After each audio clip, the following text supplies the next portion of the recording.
Okay na yan. Ang dami. Ito mga ganito para kay Liam. Kung may makita kayong ganito.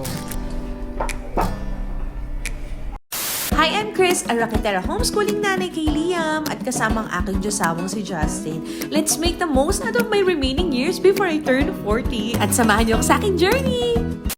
Not all days are good days. Some days, motherhood feels light. Some days, it feels heavy.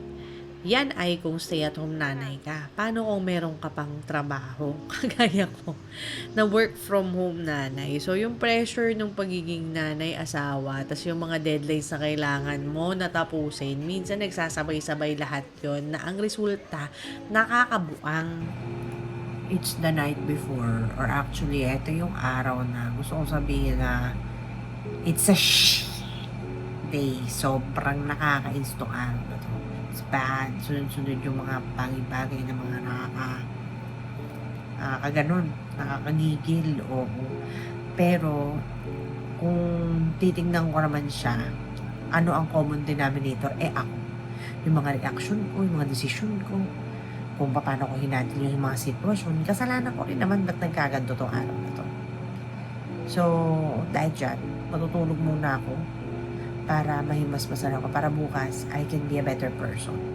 And so today, I decided to be a better person. Take 2 tayo. I-redeem ko yung sarili ko kasi hindi talaga ako natuwa sa performance ko kahapon. Nakakaloka.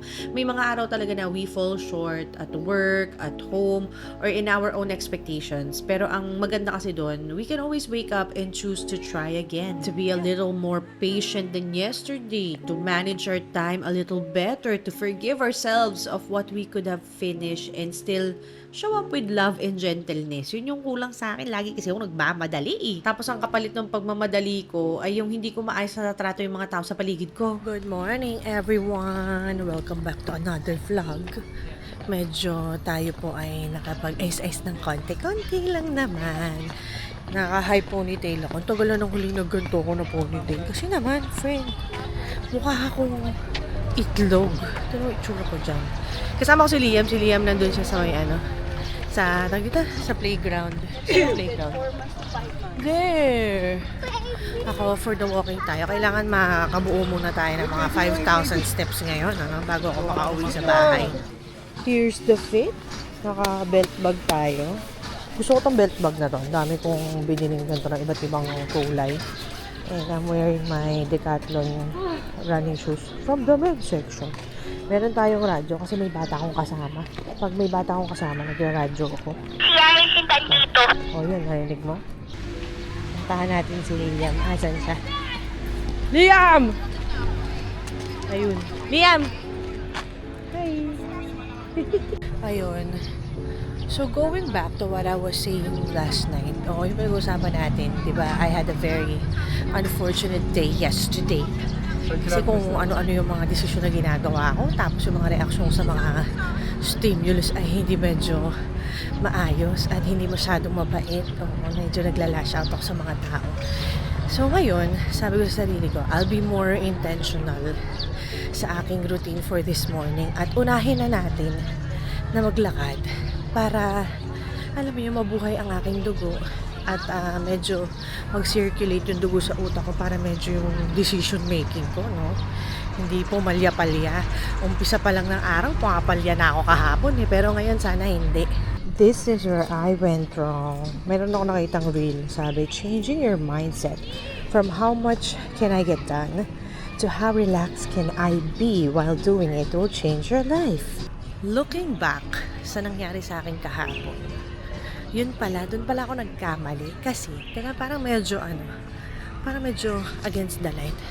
Well, as I was saying, yesterday, walang parte ng katawan ko na relax. Ang gusto ko lang, matapos na. Dahil yung mga nasa paligid ko, hindi nagko-cooperate para matapos ako kagad. Di inis na inis ang mamikis nyo. So, the goal here is not to just get things done. Pero intentionally, dapat pala medyo relax ako when I try to do things, no? Lalo na, hindi ko naman lahat makukuha my way. Diba? Does that make sense? In the middle of working from home, tapos nag-juggle ka pa ng deadlines, chores, ang daming responsibilities, sobrang daling ma-overwhelm. Given na yun eh. Not all days are good days, not all moments are calm, pero ang importante sa akin ngayon, yung feelings ng anak ko. Kasi isa rin to sa napagalitan ko kahapon. Kailangan maghinahinay ako ng konti. To pause before I speak, to breathe before I act, and to choose gentleness talaga over lashing out. Hindi naman nakikita ng mga anak natin yung workload natin eh. Or hindi nila naiintindihan yung pressure, yung exhaustion na nararamdaman natin. They feel our tone, our words, and our presence. And talagang some days, we sometimes fail. Some days, yung patience natin sobrang ikli. Ang nipis-nipis, iksi-iksi ng PC. Buti na lang talaga mabait yung anak ko, madaling magpatawad. So I can try again and be a better mom. So, ang daming tao doon sa part nila. Eh, kahapon nga, Ang banat na niya. Nakita mo sir yung ano, yung nagkahulihan dito sa Lagos. Sabi ko, ay hindi po, alin yun? Sinend niya sa akin yung news clip sa Yay. Sabay, ang partner niya na hindi nila madalas nakikita is involved sa robbery hold-up. Nahuli doon sa bahay na yon 7 katao. Nung, di, ang gulo na, no, ano, tapos di narikadaan na nung police line. Doon nalagaan natin yun? Hindi yun eh. Ito yung, alam mo yung bahay namin dati, kapitbahay sila, Ading. 3 kanto pa, malapit kina Butchie. Hindi mo na, Kumain pa lang ako, busog na ako. Ang hirap talaga ng adulting, no? Tas dadagdag mo pa dyan na magulang ka. It's so hard to become a parent. There's so much healing involved. Hindi ko na-realize na, wow, ang dami ko palang kailangan ayusin at ihil sa sarili ko. So much emotional regulation din ang required. At ito pa nakakatawa dyan. Alam nyo ba, our children don't just test our patience. They mirror the parts of us that are still learning, still hurting, and still growing. Kaya may mga bagay talaga silang ginagawa na natitrigger talaga tayo eh. Yung kinaiinit ng ulo natin, ganun. And some days, we react instead of respond. Some days, we raise our voices when what they really need is safety and understanding. But parenting is not about being perfect. Nako, walang ganun, no? Oo. It's about becoming more aware, which requires a lot of effort. Oo. Kasi ang daling ma-carry the way ng buwisit mo, ng galit mo. Nako, napakadaling ipasa nun sa mga bata. Ang sarap i-release nung inis mo sa kanila, 'di ba? Hindi man lahat, pero aminin natin, may mga ganung experiences tayo sa mga magulang natin, 'di ba? And tayo mga millennials, tayo talaga yung naatasan na we break the cycle eh. Kailangan we protect our children's hearts and slowly, syempre, heal ourselves too. And that quiet work is one of the bravest things that we will ever do. Eto na siya. Lagay ko siya doon sa pinaka malapit sa dingding. So, medyo chilled. Ayan, let's check out the consistency. Uy, Liam, in fairness ah! Ikaw nga unang first bite. Una na, first bite pa. Si good? Uy, oh, grabe naman yun. Napaka-OA. My turn. Ooh.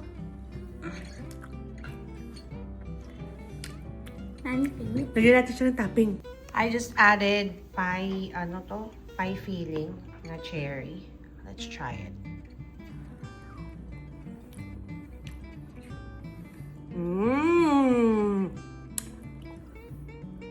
Sarap siya.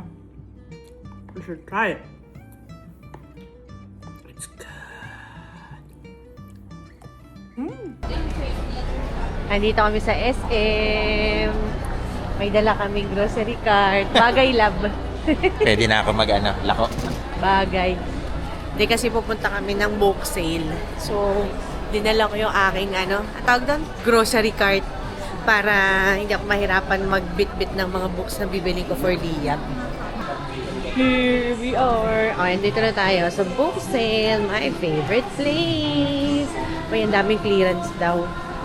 Teka, tingnan natin. Ano bang mga magaganda kong pwedeng bilhin? So, magkita na tayo after 2 hours. Bye. May nakita na kagad ako. Ang ganda nito. Gusto ko mga ganito. Para kay Lay. Kunin na natin. Nakasale siya. From 220, 155 na lang. O di ba nag-homeschool ang mamigers nyo? Ang dami nagtatanong sa akin saan ako kumukuha ng mga materials, mga workbooks. Actually, dito lang talaga sa books. Naghahanap ako ng mga Magandang activity books. Ito, grade 3. Oh. Ay, pwede ko itong gamitin, friend. Ayan. Gaya nito. In preparation for Liam's grade 3 na curriculum. Ayan, meron na siyang math, reading, comprehension, English and writing. This is 320 pesos lang. Meron dito, walang naka-plastic. Ayan, para makita nyo ano yung laman niya sa loob. So, workbook siya na meron ng pwede mong i-discuss. Pwede ko na i-discuss dito na part. Ayan, o diba? Meron na siyang lesson plan. Ang galing naman ito. Pang grade 2. Gusto ko to Kaso kasi, mauubos na namin yung mga workbooks na binili ko last time. Ang ganda. Hindi ka na mahihirapan magturo. Ayan na. Naka-layout na dyan sa week 26. Ito yung gagawin mo. Basta masipag ka lang magtingin-tingin talaga. Ang cute to. Kapag fan ng Bluey yung anak ko. O diba? May mga Bluey books dito. At saka kung mahilig sa dinosaurs. O bongga. Ayan, may sticker pa. Nice. Kung may makita kayong ganito, ito maganda to. Marami ako nito sa bahay. Ay! Ayan, nabasa ni Liam. Mga ano to yung mga fun facts ng mga books. Ang dami nila dito. Technology. Hindi ko lang nga alam kung ano yung nabili ko na last time. Pero ang hinahanap ko talaga ay mga pocketbooks na pwede kay Liam. Kasi si Liam, mahilig siya magbasa ng mga kwento at adventure. So, naghahanap ako ng pwede kong ipabasa sa kanya. Ubus na yung mga nabili ko last time. Ganda nito, ang dami pang grade 3. Nice. Okay din pala yung mga ganito. Pwede akong bumili ng ganito para kay Liam. Kaso hindi ba parang masyado na siyang matanda para sa mga puzzles na to. This one I can use. Puro math. Ito, friend, grade 2, grade 4, grade 6. Complete curriculum. Ayan, ako nakakapag-modify lang ako kasi independent learner si Liam. Actually, nag-enroll kami sa homeschool provider for the, yung admin work lang talaga. Pero yung mga lessons na gusto ko ituro, ako ang pumipili. Hindi lang din pala para kay Liam kung bakit ako bumibili ng sandamakmak na libro dito sa book sale. Bumibili rin ako para sa sarili ko. Pero ang mga gusto ko talagang dinadayo dito, talagang nag-hoard ako ng mga journals nila. Yung mga parang pang scripture study or pang Bible study. At saka yung mga self-help books, yun yung mga gusto ko. Kaysa dun sa mga kwento. Kasi medyo maikli lang ang attention span ng mami nyo. Kasi syempre, my 40s na. And punong-puno na tayo ng mga subtle transitions. May mga identity shifts na tinatawag. May mga career questions na. Mga parenting changes na pinagdadaanan. At saka aging na rin yung ating mga magulang. Kaya yung reading books talaga help me explore yung mga bagong paths sa buhay na tatahaking ko. Ay nga pala, di ba ang lifespan ng tao? Hindi naman to exactly talaga na ganito pero sabi nila, max 70, 75 years old after na madedens ka na.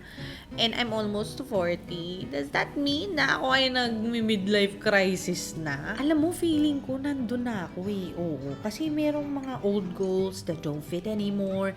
Tapos may mga new ones ako na, ewan ko, medyo malabo. Basta nandun ako sa stage na I'm discovering myself now that I'm entering my 40s as a mom, as a working woman, and as someone in a body that's changing.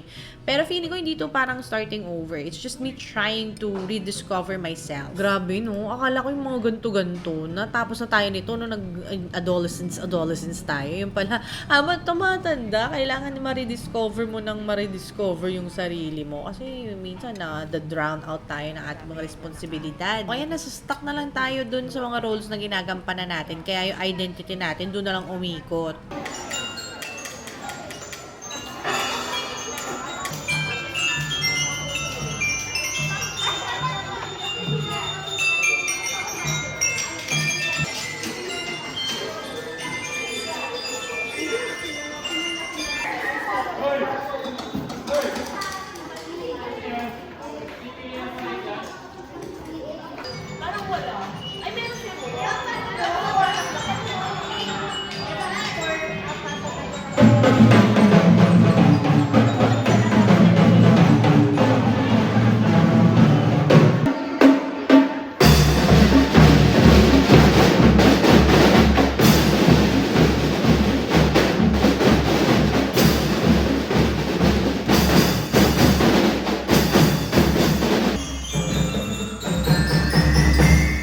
on days na tinatamad ako mag-prepare ng breakfast, nagpupunta na lang talaga kami ni Liam sa Lugawan. And dito namin napili yung malapit dun sa pilahan ng mga jeep para medyo distracted ang bata. Kasi kapag medyo tago nakakaantok. Ito maganda yung lighting dito.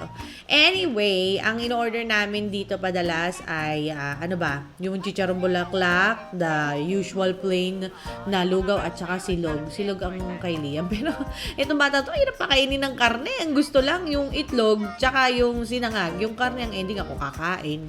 Ang pa help Alin? here. What is it? Kasi 170 pa lang ako. 20, 180, o 170. O anong kulang mo? 170. Sige. Magkano na to? 100? Hindi 170 plus 20. No.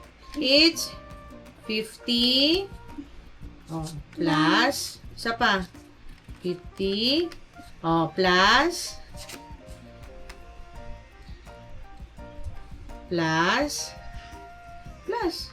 Oh, plus. Oh, 125 ka pa lang. Oh, dagdagan mo. Plus 20. Oh, ang kailangan mo how much? 180. 180. Oh, dagdagan mo pa. Plus 1 peso mo. 1 ba yan? Oh, yeah, 1 peso. Oh, plus 1. Oh, ilan na lang?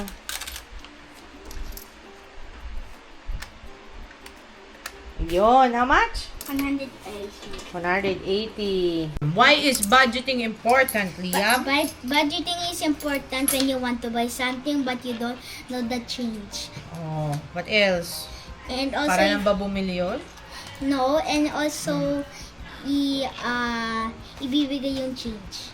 Okay, other than that, so you know how much you spend and also how much you can. Save. Why is saving important? Oh, Ba't kailangan ka mag-save? Pwede naman ubusin mo lahat ng pera mo. hindi, important na nun. Magiging poor ka no. Pero kapag nagsisave ka, ano mangyayari sa'yo? Hindi magiging po. Your money, smart. Ba't nag-invest? It will make your money like a plant. Grow. So, if your money is 100, if you invest it, it can double. It can become 200 pesos. Or why do you have to? Ito, sinabi na natin why you have to save. Why do you have to share? Mommy, I don't know why. It's okay. I'll tell you. You have to share kasi merong law, the law of generosity. Bakit mo kailangan mag-share? Para yung universe generous din sa'yo if you need something, right? Nahihirapan na siya mag-English. Are all your money just for you? Para lang ba lahat sa'yo yung blessing? No. Para kanino din yung blessing? Sa mga friends ko. Sa mga friends mo. Okay. And why do you have to pay 10% of your allowance? Is this for you? This is for? Kanino kang dadasal? Ni Jesus. For the Lord. Everything in my allowance is important. Oh, tama naman yun. So, you're going to answer page 75. Review mo na yan. Alam mo na to eh. Rhyme time! Okay? Ready ka na to answer? Yes. Okay, you can begin. Ay nga pala, update doon sa ating rooftop/mini gym. Ayun na po, nakahanap na ako na magdi-design. And sinabi ko na sa kanya kung ano yung budget ko. Na ang budget ko, saan na? Mga nasa 60 to 70. For the, kasi siya I know, medyo mahal na, no? Pero, mini gym/garden/greenhouse. So, ang dami niyang gusto mangyari. At marami kong gustong mangyari. O, ayun, ninintay ko na lang yung mga pagbabago pa. Pero, meron na kaming sinukat, meron na kaming mga inspirasyon. And hopefully, masama ko kayo during construction para hindi na tayo dito sa office na gaganto. Kasi dito muna ako sa office nook or dito sa office area ko bubuhat at nag-exercise. Medyo mahirap, no? Kasi maliit lang yung space namin. Doon, talagang yung space na yun dedicated lang talaga sa pag-exercise. At saka okay din yun kasi dadagdagan ko, nauubusan ako ng hangin. Dadagdagan ko ng lesson si Liam, ng mga gardening lessons. At saka, ayun, magyo-yoga kami dun sa umaga. Ayun lang, thank you so much for watching. I'll see you next time. Bye, guys!